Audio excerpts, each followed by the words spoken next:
Madame, Messieurs, bonjour et bienvenue sur Sangoya Congo. Je vous avais promis qu'on va récolter pour vous différentes réactions des parties prenantes ou des personnes qui sont engagées à suivre de près ces procès 100 jours avec Monsieur Vital Kamerhe à la une et de l'autre côté c'est les ministères publics. Vous avez vu les réactions des politiciens, mais cette fois nous sommes descendus sur le terrain pour rencontrer la population qui était réceptive, la population qui a suivi de près, comme dans une série télé-réalité, l'évolution de ces procès, la population qui a soif de l'instauration effective de l'état des droits, de la restauration de notre justice, la justice qui a été empochetée, vous le savez, il y a quelques temps. Nous avons trouvé pour vous certains papas sur le terrain qui se sont exprimés, qui ont parlé de leurs impressions, mais aussi de leurs perspectives pour l'avenir de ces procès. Suivez avec vous ces papas. Mbote. Papa, comment on a dombangala. Naza technicien.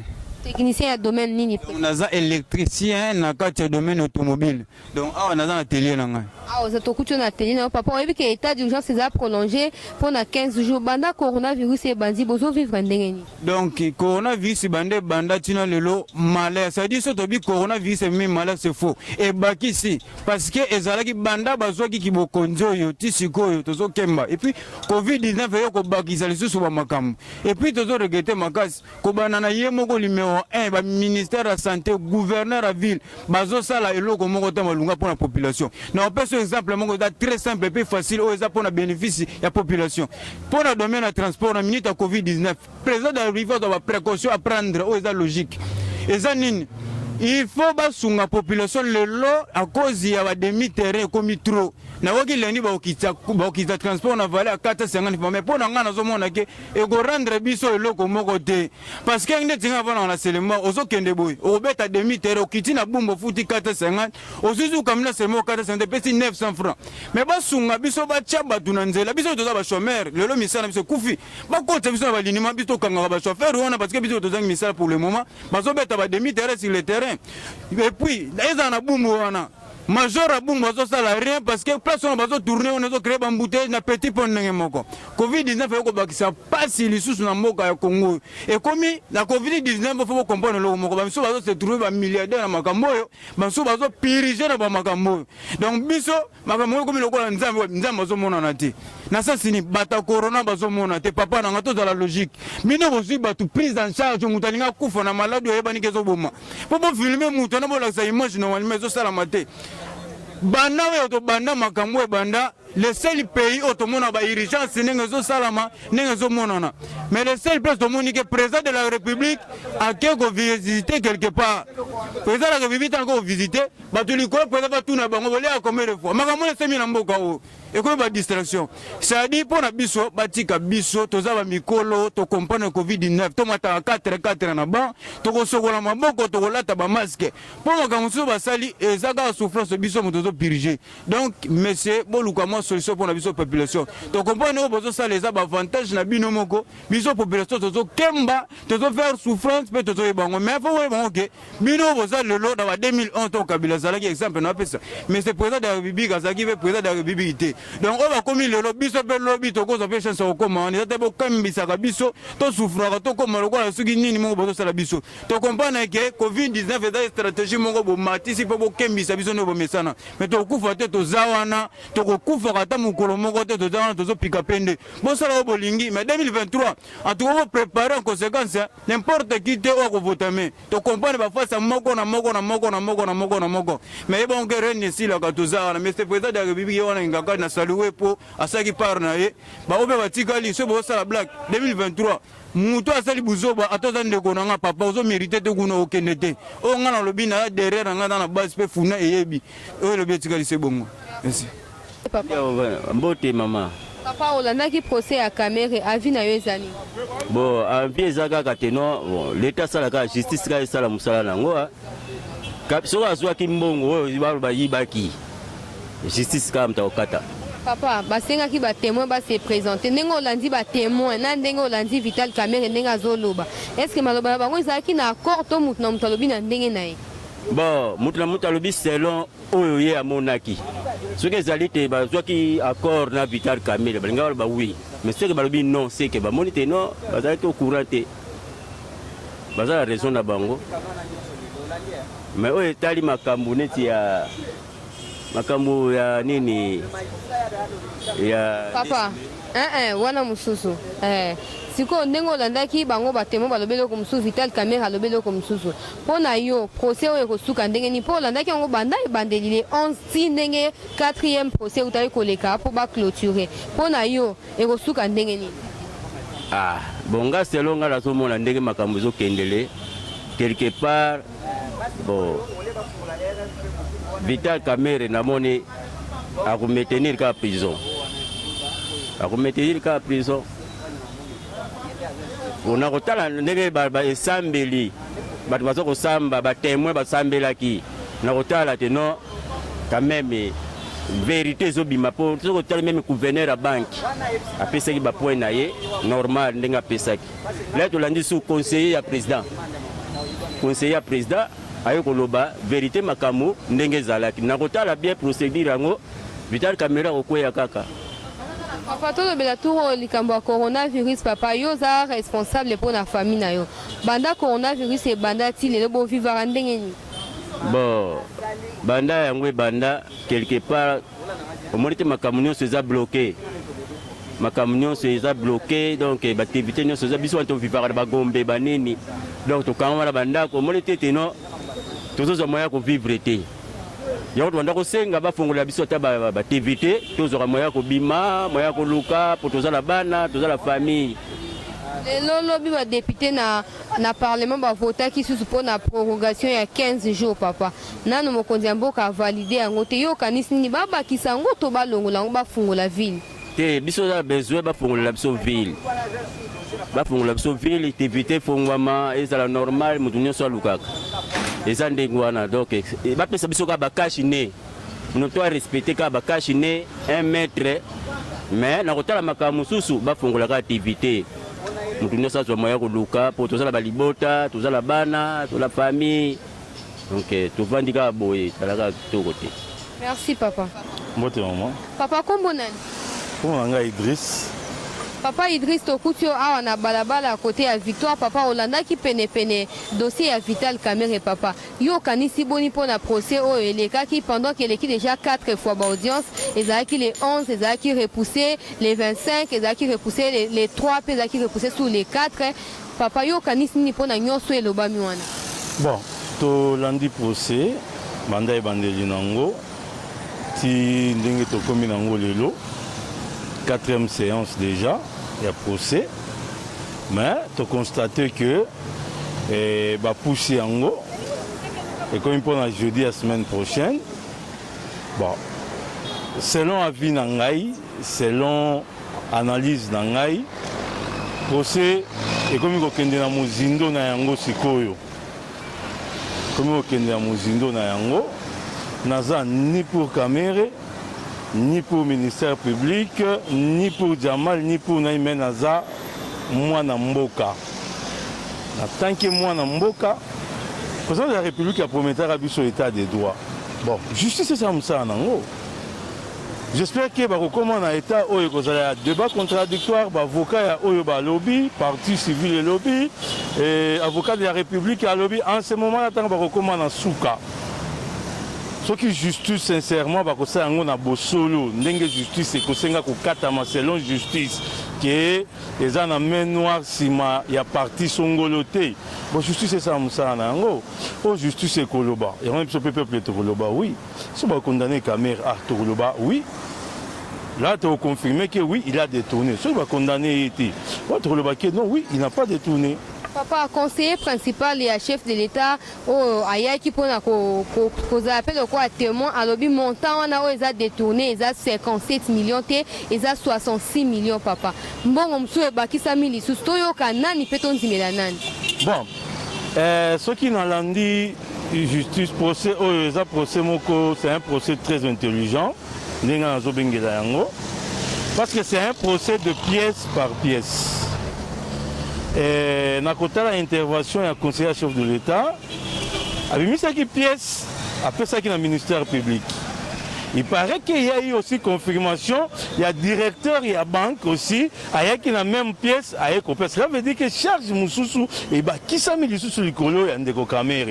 C'est quand il y a des caméras, la justice, le ministère public, l'avocat de la République, tant que il s'est pièce, alors qu'on se défendre selon, il y a pas pièce sur c'est ça la justice. Justice, c'est ça, pièce sur pièce, c'est ça, l'accusation, l'accusation.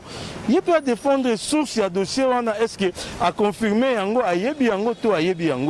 c'est par là.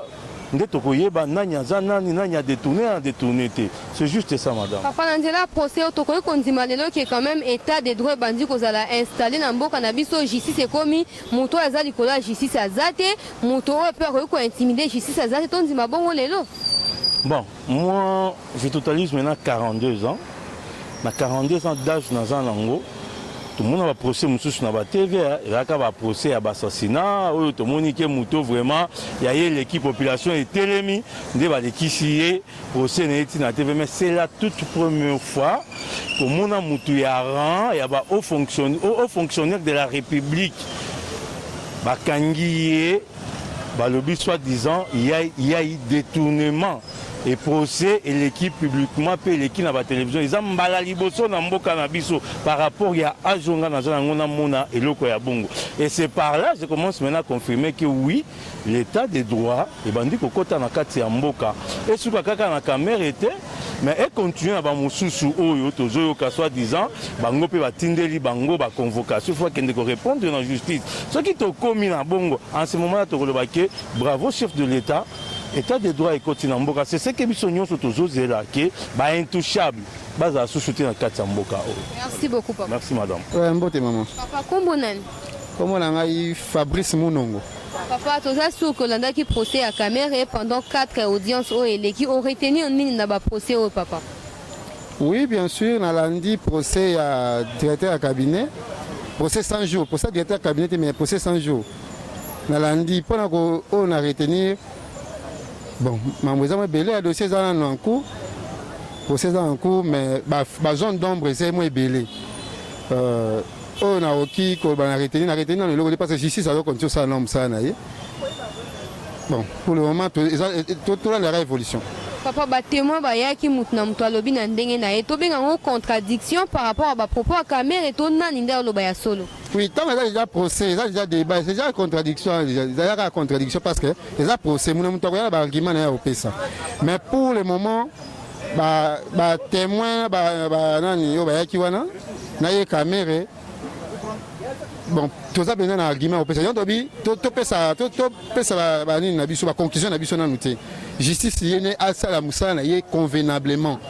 Asala na injonction te asala musala ye convenablement pour la biso population. Tout ça pose la justice na biso indépendante. Asala musala ye ndenge ya tanga ki ndenge ya yebi makamune à dire les droits.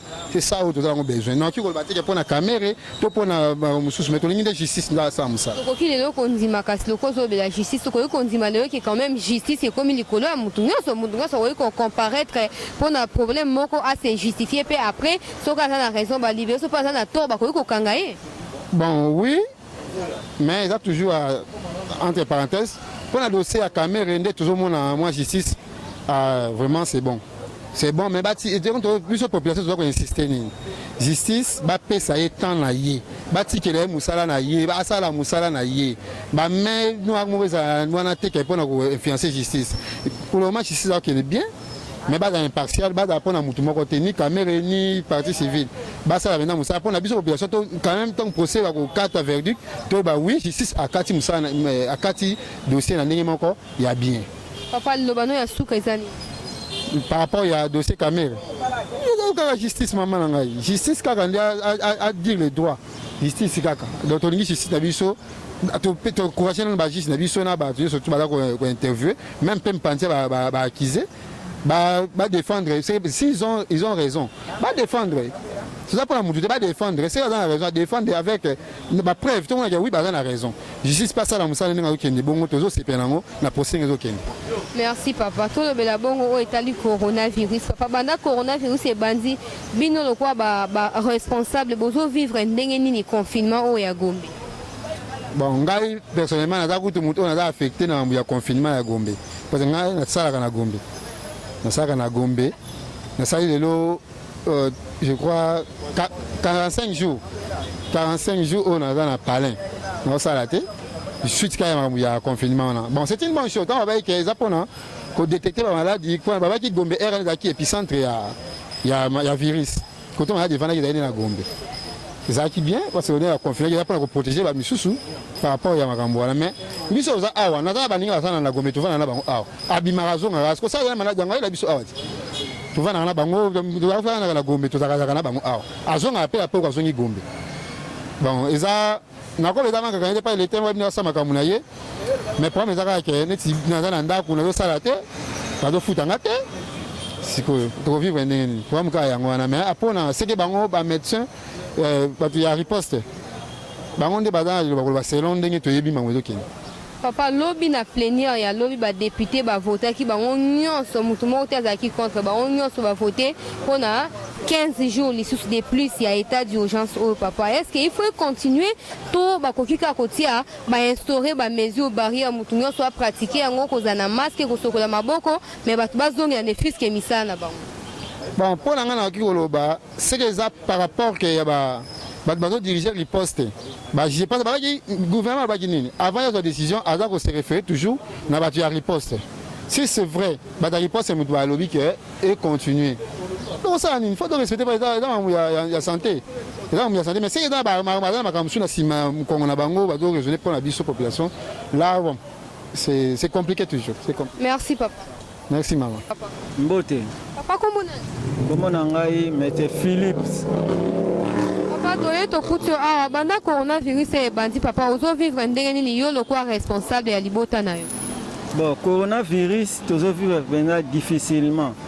Coronavirus openda tozo vivre difficilement. Omoni kolia ya batu bazo futa mate ezama pasi mingi pour batu ba vivre. Mais le col va participer 2 semaines. Les appels m'abêtent pas azali malade des alliés na Congo.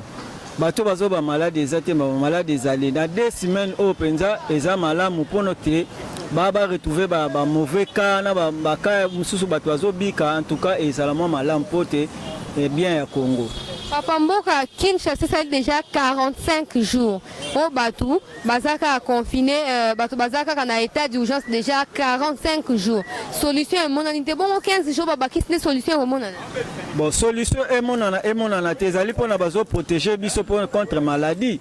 Sur le loba fungoli yango et que Batou a retrouvé maladie. Si vous avez condamné nan. Et ça bien pour que docteur Mouyembe a confirmé que non, Mokola 15 jours on a vaccin. Et ça bien pour nous côté ba cas où eza maladie na oyo bazokufa eza mabete eza pona bien na biso. Merci papa lika musoto lobelango eza procès à Vital Kamerhe papa Olanda ki yango pene yo kanisi nini pona nyonso eleki pendant 4 audiences. Bon, que la justice soit faite hein? Justice c'est ça musala nango soki que non azana na kawana ya malfaiteur. Justice c'est ça musala nango. Toboya te eza bien pour na Congo état de droit au biso de lukaki yango wana ya lo nangana loba yango wana to kondima ke to comme na mboko justice pe eza restaurer bazo kangana bato bazaki lo bien touché be tondima ke justice e bandi ko bonga bien sûr justice comme ko bonga état de droit au présent lobaki yango wana ozala ministre ozala député soko yibi o que se retrouver na justice eza bien eza malamu pour na développement ya Congo eza bongo bien bato ba yibara o bato pe ba dévier ça va détournement et ça bien pour banga pour na lelo congolais ne se faire retrouver bien na ye et ça bon papa lobani ko message ni ko passer na nzela ya procès o ya Vital Kamerhe. Bon procès on a singaka ba justice bazala honnête place au mutaza na mbeba balandela ngo ka malamu elo na ngala bango bazala au milieu du village balanda penza malamu procès na biso nyonso tozolandela ngo en tout cas ezokende malamu. Merci beaucoup papa. Merci beaucoup. Bonjour papa. Ah bonjour madame. Papa comment nani? Comment nanga monsieur Claude Wabi? Monsieur Claude Tokutio awa na garage na yo est-ce que nyonso ezoleka bien papa? Bon awa eza garage nanga te awa eza esika ka toya kopema parce que ndenge Gombe eza na confinement bon biso tosalaka na biso à un moment donné pendant aucun de Gombe transport ils ont posé problème malgré accès à toujours il faut ba carte consort mais to va na biso kaka. Papa banda corona we bandi o sandeni polisa libota na yo sachant que so sala na Gombe okokota te so za na carte te. Bon, difficulté za makasi na situation oyo parce que gouvernement a préparé qui penza te pour na biso ba fonctionnaire. A préparé qui a conséquence te que pour na biso parce que na ba pays bien organisé ba koki ko pesa même batu ba crédit si salaire. De façon que ba calculer situation ba bimo loko le foot amaka autant ba pesa même 3 mois. De façon que na 3 mois na bando kato même muke pour sentir te mais pour ça la mois provision oyo par rapport à ba principe bazwaki pour na confinement. Papa tout le tour etali dossier Vital Kamerhe papa Olanda ki yango pene au comprendre nini na 4 audience nyonso elekaki. Bon na audience wana bon tellement ils a procès moko pédagogique na comprendre moi makambe belé que moi ba makambe belé sali maka autour ya mbongo ya bande ko contribuer bo biso pe to sala biso bataleta to sala ka mo effort pour que mbongo ekota na caisse à l'état malgré biso to futa makamala muté ba salaire moins de $100 mais na comprendre que ça moi passe na moni ba autorité nyonso ba bengi saki bango témoin mais na moi muke na comprendre na moi muke ototanga ki témoin aza mutu oyo ako témoigner likambu mutu moko asalaki amonaki. Mais nous avons des témoins, si c'est comme des témoins, moi, moi, potopoto, moi, potopoto, moi, témoin. Pour témoin, à cause de la juge partie. Pour un témoin, na moni na yebindenge, to sambaka, pe to sambisaka, na moi, ba PV, to salaka, soko bengi si mutu témoin, c'est là que témoigner likambo moko, mona qui soit na musika, mutazo sala. Mais ce qui muto likambo leka ke pa na ye pas signaki. Bon, comment on a la témoin? En tout cas, na moni kotone na moni un peu flou. Venant na sing na ko singa na justice na biso, tel moment de total on a niveau ya RTNC, c'est que mokilimo moni justice na biso. Po mutu pa koza na problème na mboka moko habiter na ko sepela bondo samsanga na Congo. Mais ce qui vraiment est le kilo lengi ya malamu te, eza moi passe. On a quand comprendre yo moko mama koza la témoin, eza il faut mona likamu na musika. Nde namona kine batutaki mutu wana nde oke témoigner ningo monelaki mais yo moko tutaki pe ozalaki wana pe ozalaki embouteillage po batuta mutu wana comment yo kokoza la témoin po bazobenga ngo ba témoin comment témoin parce que na ndenge na ngana mwa mukoyo na koyeba mwa bato nyonso baleki wana na mwa mukoyo ngana kokomona ndenge na yoki bango na ndenge nazomona pe ba pièce ngo bazobimisa. Si c'est comme bazala qui impliqué, bazande impliqué, bazaba témoin te. Faut balo ba français à malam. Mon sou basam saki na lingala. Biso pe batu balinga ko manyola ngo mwa malam ba ngeba comprendre. Nengo zotu na ngana lingala. Po so tu na ngana français, na ngana betelo biloko moko français moko papa ta mususu muta comprendre te. Témoin faza la mwa muto amona kina musika batu ti mutu wana. Na mon nenge chauffeur wana le kaki boye mais yo moko zaki na vola après lobi ote. Naza témoin sika batu ta ki mutu.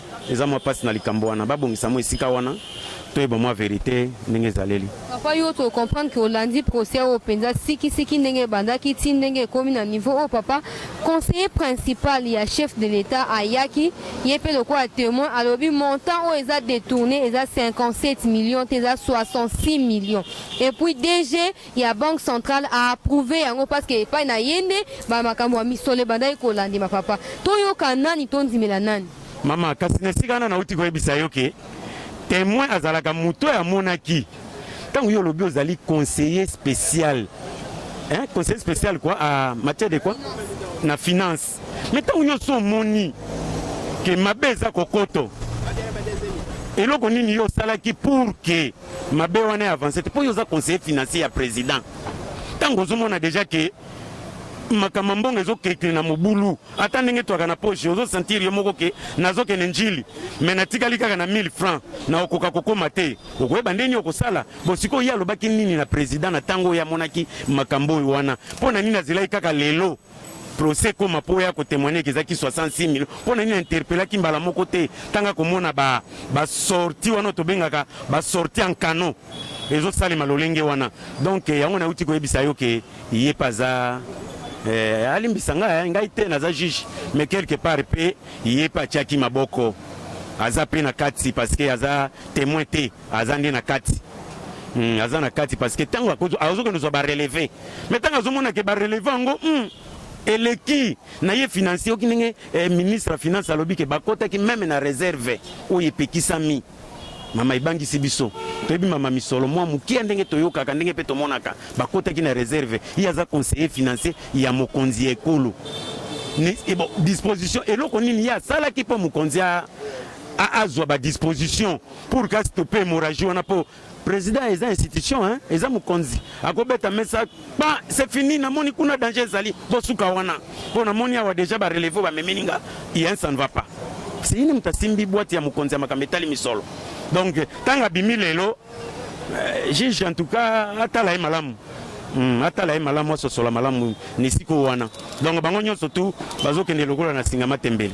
Merci beaucoup. Vous avez certainement compris, en tout cas la réaction de toute la population qui est engagée. Certains pensent plutôt que des témoins qui ont été invités par les juges présidents ont eux aussi contribué à ces détournements. Donc nous affirmons rien vu qu'on était sur le terrain. Ils devraient se prononcer, c'est comme ça. Vous voyez, vous comprenez qu'ils sont aussi engagés. Ils sont engagés à participer d'une manière ou d'une autre à l'instauration effective de cet état de droit et surtout la restauration de la justice congolaise. Vous avez suivi et on reviendra certainement après les 11 pour prendre encore des réactions de la population parce que vous savez hein, que dans ces processus, c'est les gouvernements mais aussi de l'autre côté la population qui suit toujours de près et qui ne veut pas d'une erreur ou des mauvais sauts comme on les dit dans le langage vulgaire. Donc on va revenir certainement. Merci de nous avoir suivis et à la prochaine. Eshima, votre magazine qui bat au rythme de l'actualité. Retrouvez la nouvelle édition. Exclusivité. Gouverneur Jacques Kiaboulak s'érige en barrière contre le Covid-19 dans le Haut-Katanga. Sensibilisation des terrains sur le respect des gestes barrières et prise en charge des malades. Retour sur les péripéties du confinement strict réussi de Lubumbashi et Kasumbalesa. Jacques Kiaboulak Katoué, les défis de la réussite. Wandani, l'homme et ses œuvres. Reconstruction et décollage économique. Sécurité, mobilisation de recettes. Eshima Magazine revient sur les succès notables du chef de l'exécutif du Haut-Katanga. Découverte, Moussa Mondo, valeur sûre de la politique congolaise. Focus, Néné Ilunga, en première ligne pour la défense des droits des travailleurs pendant les confinements. Dossier Eshima, les épidémies les plus dévastatrices de l'histoire. Nation, pêche et élevage. Jonathan Bialosuka, sortir la RDC de la sous-alimentation. Économie, impact du Covid-19 sur l'économie congolaise. Afrique, que restait-il de la France-Afrique? Retrouvez l'intégralité du magazine Eshima dans les kiosques. Eshima Magazine, un nouveau standard d'information.